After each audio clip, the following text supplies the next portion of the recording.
Assalamualaikum warahmatullahi wabarakatuh. Perkenalkan, nama saya Arya Rehan Diningrat. Saya di sini akan menjelaskan tentang mission 3, tugas mission 3.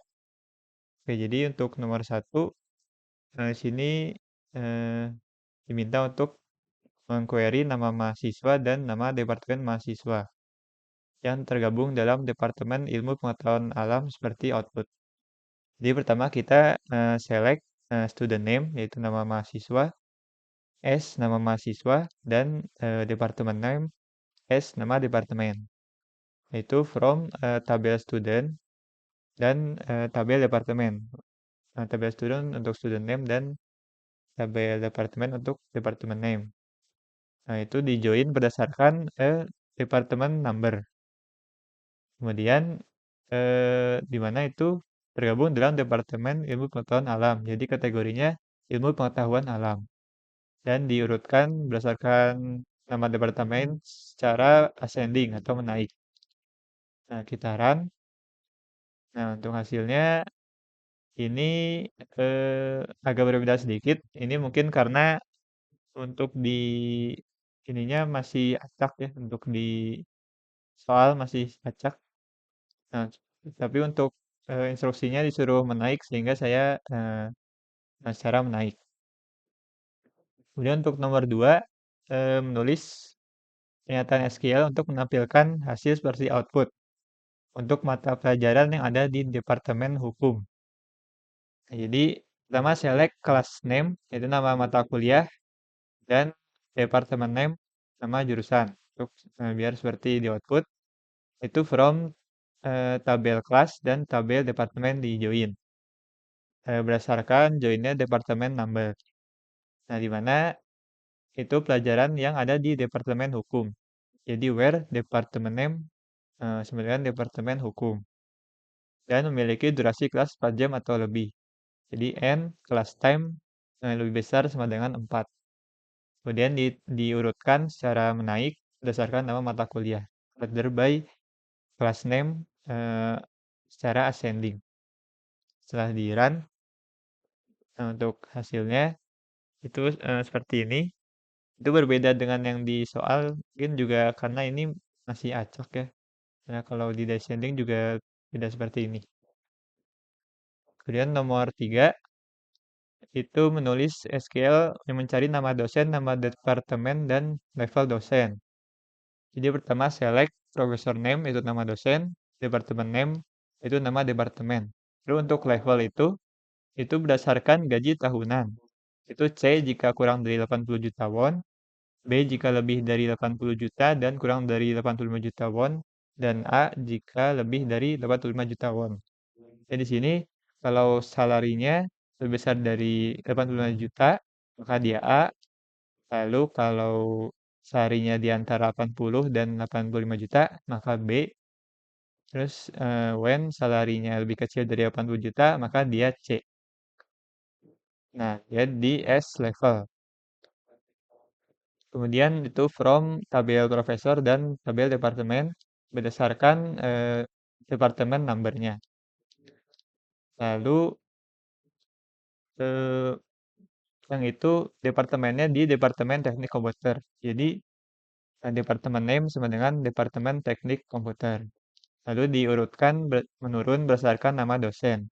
Jadi profesor name order by profesor name secara descending. Jadi run, nah maka hasilnya ini juga agak berbeda ya. Nah ini mungkin juga masih acak yang di soalnya. Kemudian untuk nomor 4, menulis pernyataan SQL untuk mengquery nilai rata-rata mahasiswa. Jadi pertama, select round average point. eh,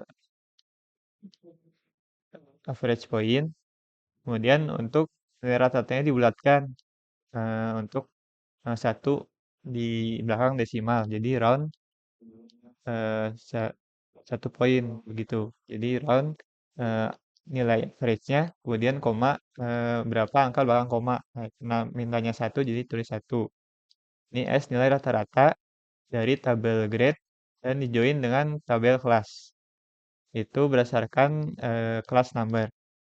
di mana nama kelasnya itu mengambil mata kuliah makroekonomi, sehingga kelas name sama dengan makroekonomi. Bisa dijalankan, hasilnya ini sama dengan yang di soal.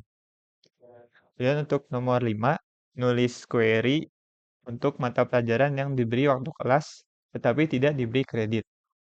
Nah, jadi itu select kelas as nomor mata kuliah. Nah, itu jadi untuk yang kedua ini yang decode itu untuk jadi jika jenis mata pelajaran mata kuliah wajib itu adalah 3 SKS dan jika mata kuliah pilihan maka 2 SKS.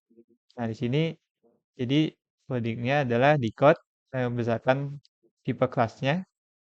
Lalu jika mata kuliah wajib maka dia 3 SKS. Kemudian kalau mata kuliah pilihan jadi 2 SKS. Jadi SKS dari tabel kelas di mana tabel kelasnya itu tidak boleh nol. Jadi mata pelajaran yang diberi waktu kelas, jadi dia boleh nol dan tetapi tidak diberi kredit. Nah, jadi tidak diberi kredit, jadi class grade is null. Kemudian diurutkan berdasarkan nomor mata kuliah secara menurun. Jadi order by class number secara descending. Sediran hasilnya ini sama dengan yang di soal ya. Kemudian nomor 6, mengquery nomor mata kuliah, nama mata kuliah, dan nama mata kuliah prasyarat. Jadi select class number, kemudian nama kelas, secara nama mata kuliah, dan nama kelas sebagai nama mata kuliah prasyarat. Nah, itu from tabel kelasnya ini dan join dengan tabel kelas itu sendiri. Jadi self join gitu. Nah, itu dengan ya berdasarkan kelas number dan pre-attending kelas number. Jadi untuk mata kuliah prasyarat ini. Nah, untuk mata kuliah memiliki mata kuliah prasyarat. Kemudian diurutkan secara menurun berdasarkan nomor mata kuliah. Jadi order by class number secara descending. Bisa dijalankan, itu hasilnya sama dengan yang ada di soal. Kemudian untuk nomor 7 itu menulis query nama dosen dan gaji tahunan seorang dosen yang tidak ditugaskan ke suatu departemen. Jadi select professor name yaitu sebagai nama dosen dan salarinya as gaji tahunan dari tabel profesor di mana profesornya itu tidak ditugaskan ke suatu departemen. Jadi departemen numbernya itu nol, jadi yang kosong. Nah, jadi dijalankan hasilnya sama dengan yang di soal. Oke, mungkin segitu saja yang dapat saya sampaikan. Terima kasih. Wassalamualaikum warahmatullahi wabarakatuh.